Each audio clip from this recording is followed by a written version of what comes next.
Welcome. This is Barbara Reiss reporting for Totally East Brunswick. We're very fortunate to be here today with some wonderful representatives from our town sports organizations. First, we have Rick Perrine, Recreation Coordinator for the Township. Denise Contrino, Program Administrator for the East Brunswick Girls Blackhawks Lacrosse. And Jim Wendell, President of St. Bart's Buffaloes and Program Administrator for the Boys Blackhawks Lacrosse. Welcome to you all. Thanks for having us. Thank you for having us. Pleasure. So tell us a little, Jim, about the St. Bart's Buffaloes organization. St. Bart's Buffaloes is it's an organization that's been around East Brunswick quite a long time. It's over 40 years. We have football and cheerleading for boys and girls from 5 to 15. We have about 350 kids in the program, about 50-50 boys and girls. And we start the boys and the girls at flag football. They start cheering and playing football at the ages of 5 and 6. Then the boys go up to full contact at age 7, but that group is just together, 7-year-olds, so there's no other maturity issues or anything else. And then we go into our Mighty Might football at 8 and 9, junior Pee Wee football at 9, 10, and 11, Pee Wees, which would be 11, 12, and we have a junior midget program, which is 12 and 13, some 14-year-olds. We play basically now local teams, from Kenilworth, maybe down to Marlborough, Keyport, Keensburg. But we've got an organization that's been around a long time. Like I said, I believe I said I played for the Buffaloes. I've been president the past 2 years. I've been on the board over there for 15 years. And it's just a great family organization. Well, sounds like a lot of fun. Yeah. And Denise, tell us a little bit about the girls lacrosse. The girls lacrosse is for, obviously, girls in grades 3 to 8. Usually they age out at age 15, so even if the older girls are in 8th grade, they can still play. Or if you have a 9th grader who's a younger girl, they can play with us as well. And it's a relatively small organization. Lacrosse hasn't really expanded in East Brunswick the way we would have liked it to, but we're hoping that this will help people be interested in it. And the boys club is relatively large. The girls club has about 30-35 players on the teams. It's usually a spring sport, but this past year, I ran a summer clinic and a fall clinic. I'm running a fall clinic right now because I was lucky enough to get 2 Rutgers women's lacrosse players, seniors, to come and run the clinic for me to teach the girls. Because personally, I never played lacrosse, but both of my daughters are interested in it, and they really enjoy it. And so I figured, why not get involved? I've been involved for the last 3 years, and help the sport grow. It's a lot of fun. It's much different than the boys. So, boys and girls lacrosse is completely different. The only thing that's the same is the actual ball that they play with. I brought an example of the stick and the ball and the goggles that the girls wear, as well as a mouth guard. They don't wear any other gear because it's not a physical sport. There's no physical contact in the sport. But spring starts in March, but this coming year we're going to start in January doing indoor training so that girls, we have a lot of new girls this year, so that girls understand the game itself. There's a lot of rules, and if you've never played, it's a learning experience. So we want to start in January so all the girls understand, they're comfortable on the field, they learn how to cradle and catch and throw and score. Always important. Yes, and it's been fun. The girls really enjoy it. We're small, and all the girls get along. The parents, we always have a good time. We go to a lacrosse luau in May, which is at the towards the middle to the end of the season, and the girls have a blast. It's just a whole bunch of little mini tournaments that they play, and we have a really good time. So I hope that we'll get some new girls to come out and give it a try. Absolutely. Sounds like a lot of fun. It is. And Rick, tell us a little bit about the Golden Bear Chargers. The Golden Bear Chargers is a youth football and cheerleading program, very similar to St. Bart's. Same age groups. They start at age 5 and go up to 14, cheerleading and football. They do not have a flag program. Their little 5 and 6-year-olds actually do tackle. They call them tiny mites, and they'll play against other 5- and 6-year-old kids, and they'll move up the age groups too. They'll go to mighty mites, junior peewees, peewees. It's a very similar situation to the way St. Bart's does. Now, how does our recreation department support the football, the cheer programs, lacrosse, the sports in general here in East Brunswick? The recreation department has an organization we call the Coalition of Athletic Organizations, and there's a representative from each of the different groups: Boys and Girls Blackhawks Lacrosse, St. Bart's Buffaloes, East Brunswick Baseball, East Brunswick Wrestling. Each of these groups is active members of that, and the recreation department will help them get field usages, facilities with the school district. We'll assist with that, and we help them with promotional support, like events like this, getting together, and that's what we do with the recreation department. On our own, we run a gymnastics tumbling program, as well as adult volleyball, co-ed and women's, and men's basketball. Everything else, though, in town is left up to the individual youth organizations. Like I said, we just provide indirect support, basically between facilities and fields. So we depend basically on the volunteers of this town who help build the sports programs. Absolutely. My understanding is all of these programs in town are run by volunteers. They all donate all their time for free. They're out there, and trust me, I know a lot of these guys and women spend more time doing this volunteer work than they do actually at work. Well, we won't tell their bosses. Yes. So now tell us a little bit about the fundraising efforts. I know it's an important part of the program in order to get the gear that you need for all these type of sports. Can you tell us a little bit about all that? of these programs? I mean, from boys lacrosse, girls lacrosse, wrestling, football, it doesn't matter. I mean, they have big budgets nowadays. I mean, I could tell you the St. Bart's budget is, St. Bart's Buffaloes runs at about $75,000 a year to operate that program. And all of that money comes from donations, fundraising, and registration fees. So there's a lot of work, a lot of people involved. We run various different fundraisers. This year we're selling cups with various NFL logos on them. Beyond that, we do fundraisers at Applebee's and other dine to donates. I mean, most of the businesses in town are very, very accommodating. You know, as far as lacrosse, we do less fundraising effort with lacrosse. Most of it is based upon user fees to the individual participant, but it's getting to a point where the user fees are getting more and more every year. The problem we have with lacrosse, and Denise could probably agree, is that we don't have a lot of people involved yet. There's more and more players every year. I mean, the boys program, we're up to 130, 140 kids. We start the kids in the boys program in kindergarten. We have a instructional program. So, I mean, it's growing and growing by leaps and bounds every year. And to do that, I mean, we are always trying to help any individual that can't afford, and I believe almost every one of the rec organizations in town would never charge someone that truly couldn't afford it. I know with the Buffaloes, we give away many, many free registrations a year to those who just can't afford it. And with the lacrosse and every other organization I'm involved with, it's never a matter of money. Our position is we'll go out and find the money, you know. But it's a matter of volunteers that have to go do that. And get back to the main thing about all these organizations. You need participants and you need volunteers. And those are the two things that we're always running around. We all want more people to play lacrosse, more people to play football, more people to wrestle, more people to swim, whatever the organization is. But to do that, you got to get more volunteers. So. And for those parents who are watching and they're considering, maybe they'll join football, lacrosse, some other sport, why is it important to have a healthy balance, to have athletics in your kid's life? And for those that are not aware of the importance of it, I don't know how they wouldn't be, but let's say they don't want to take away from the school time. Why is it important to have a healthy balance? Maybe, Rick, you could talk about that. Oh, sports, it's great for everybody. You're part of a team, you know.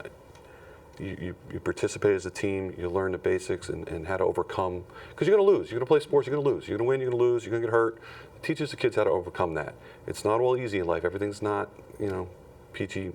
So the kids do learn to participate with other kids, strive to be better, and it applies over to their academics also. If they're focused on practicing properly and learning athletic skills, they'll apply the same kind of behavior to their schoolwork, and then later in life to their jobs. So it's a great foundation for the kids to get. And again, we're not saying play sports all day, every day. It is a very good balance with everything else, socially and academically. And these organizations all realize that. And then I don't think there's an organization in town that forces kids to just do sports all day long and skip their academics. For example, St. Bart's Buffaloes and Golden Bear Chargers both have a program called Little Scholars. And part of the Little Scholars program is recognition for how the kids do in the classroom. Not how they do in the classroom in the football or cheerleading, but just how they do in the classroom.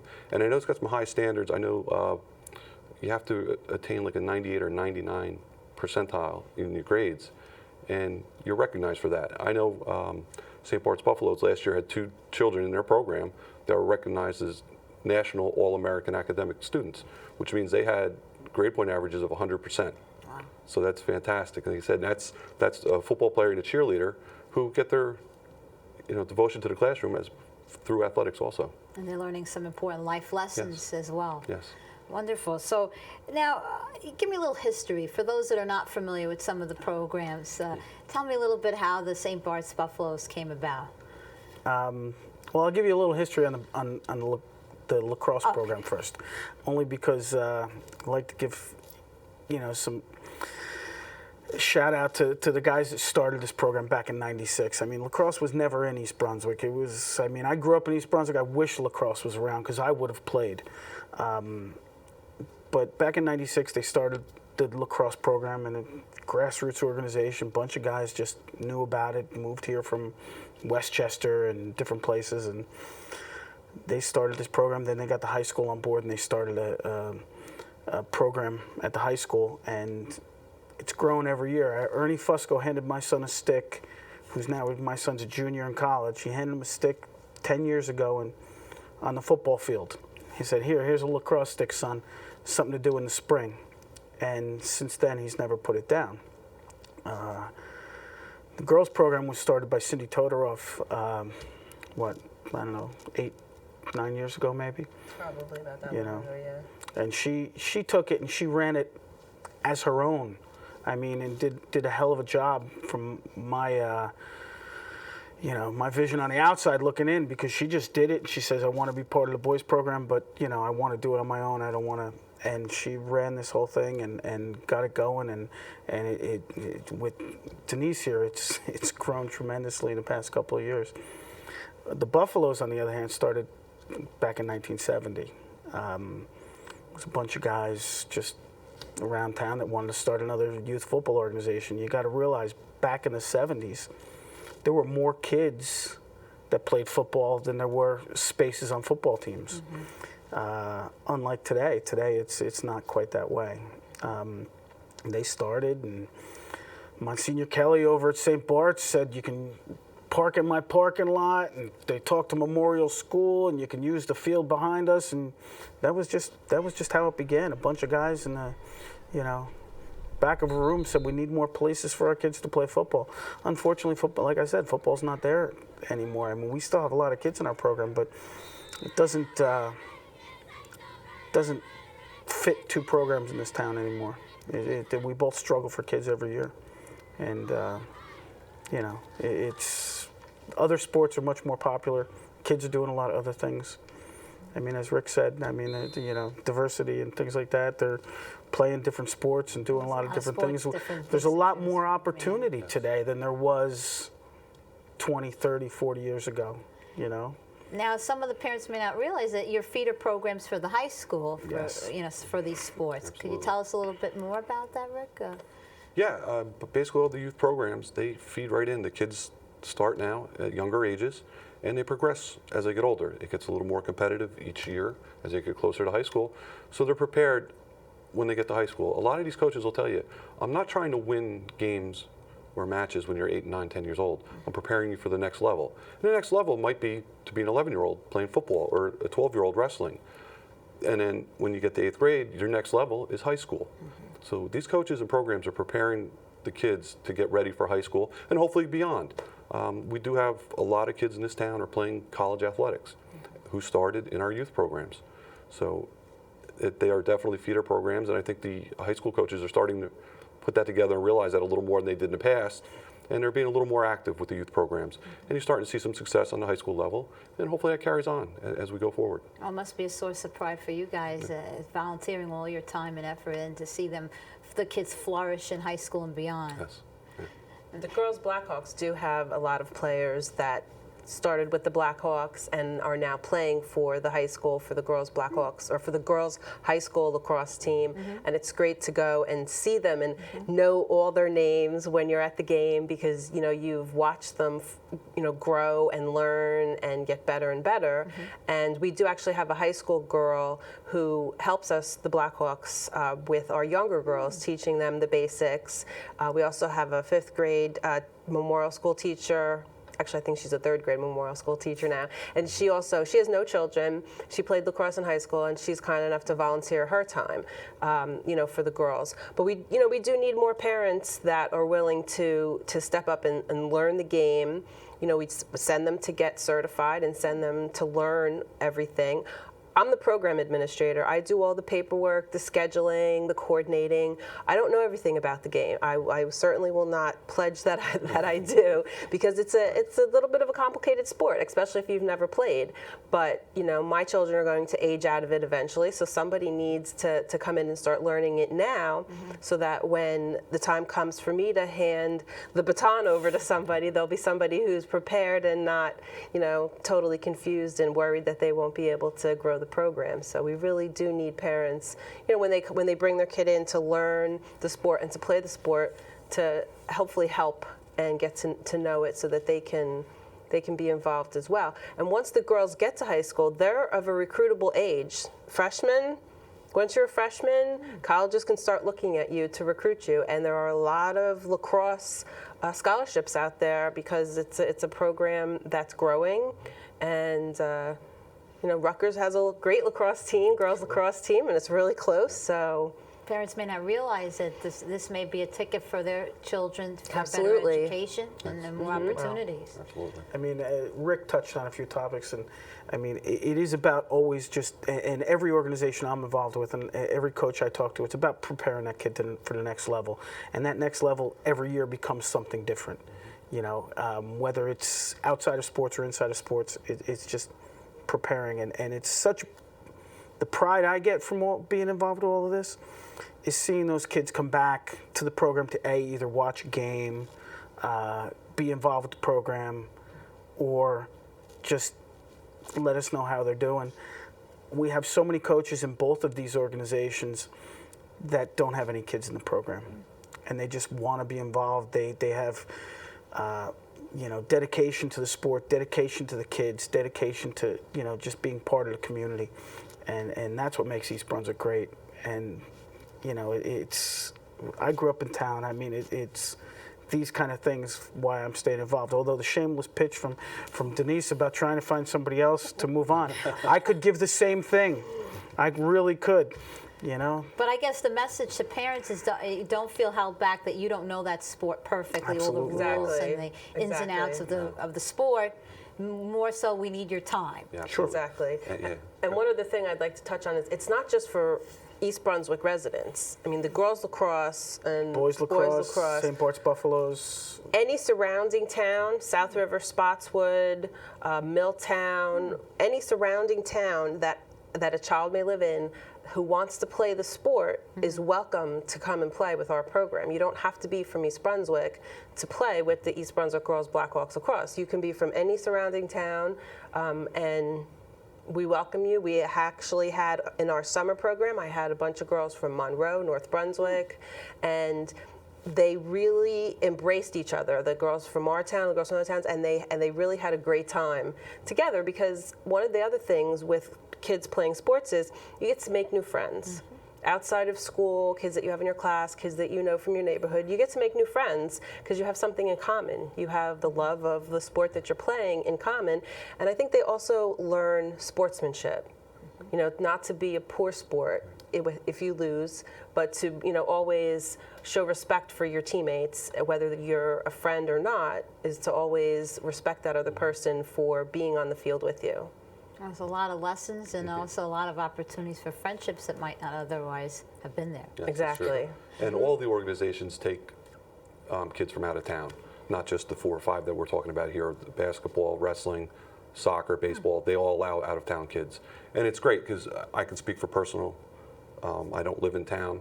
My children do participate in the youth programs here in town. Some of their best friends are East Brunswick kids and actually Monroe kids who they wouldn't know if they didn't come over here and play sports with them. And they're all the same. I mean, most people don't realize my kids don't live in town because they see them so often.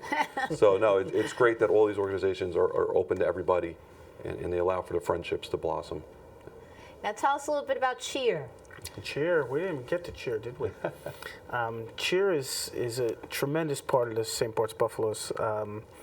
As I touched on earlier, I mean, we have as many girls cheering in our program as we have boys playing football. Cheer has grown from just girls when we were playing that cheered for the football players to actually being a very, very competitive sport in and of itself. We have girls from, as I said, age 5 all the way up to 15 that cheer and cheer nationally. These girls travel, they win throughout American youth football, and then they move on. It's become a very expensive sport too because it's about cheering, practicing in a gym now. We have to pay for gym space to give these girls time on mats and all of this, and so that they can go to these national competitions and be the best they can be. I mean, you take a group of 35 girls and you put them out in a mat, and they have to move around like one. And they're throwing tricks around, getting girls up in the air, all of these things, and they move. It's choreographed dramatically, and they move like they're one group, and it's tremendous. It's really turned into... We have an award-winning cheer team.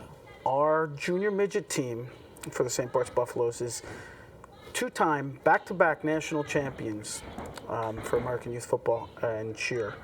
And it's something of great pride, I believe, for the entire township of East Brunswick to see these programs go on like that. Now, as with the sports, there are scholarships for cheerleading in college too. These girls move on, they cheer at the high schools that they go to, and then they get recognized and they go on and cheer in college. And they get scholarships from the various schools. We had one of our girls cheering for Rutgers University just recently. And it helps whether they get money or they get into a college that maybe they wouldn't get the opportunity to do so. It keeps them focused, keeps them structured, and it's just like any other team. Probably much more competitive than some. It's great. Cheer has turned into a sport in and of itself. So there's a wide variety of sports to choose from. Now, I'm just going to focus in a little bit on lacrosse. Maybe you could tell us a little bit of the basics of the game for girls lacrosse. I know it's different from boys lacrosse. You have certain gear that you use. Can you tell us a little bit about what's the objective of the game? Sure. There's obviously 2 teams that play, and each player is required to have a lacrosse stick and goggles and a mouth guard. And when they're playing as a game, they all have a uniform, obviously. And if you're playing on grass, you should have turf shoes on, or cleats on, so that you don't slip on the grass. And the object of the game is to get the ball in the stick. Could you pass that to me a moment? So the player will start in the middle of the field, and they'll throw the ball up, the ref will throw the ball up in the air. They have to catch it, and one team has to get it to the net on the other side, and then the team has to get it the other direction. And you have to throw it and catch it in the stick to your other players to get it in the net. There's a goalie as well, and you would think it would be easy, but trying to run with the ball in the stick, in your net, which isn't, it's Looks not that challenging. deep. It's really not that deep. It is challenging. So the girls need to learn how to cradle the stick by keeping the ball in it. Okay. And they need to learn to throw it to their teammate. And that teammate needs to learn how to catch it. And they need to learn how to pick it up off the ground if they drop it. And there's a skill to all of it. And, that's what we teach them. We teach them, how to throw it, how to cradle it, how to catch it, how to throw it at the net, how to pick it up off the ground. And you also need to learn the logistics of the game. You can only have a certain amount of players on the field. Just like football, you can only go so far down. You can't be off sides. And we have really great referees that we use. The league that we play in, you can play any of the teams. You decide who you want to play. So I try to schedule games where we're going to play teams who are of the same skill set that we are. Because to constantly play somebody who's much better, I think is a little bit, it's not good morale for the girls. So we try to play teams that have the same skill set that we do.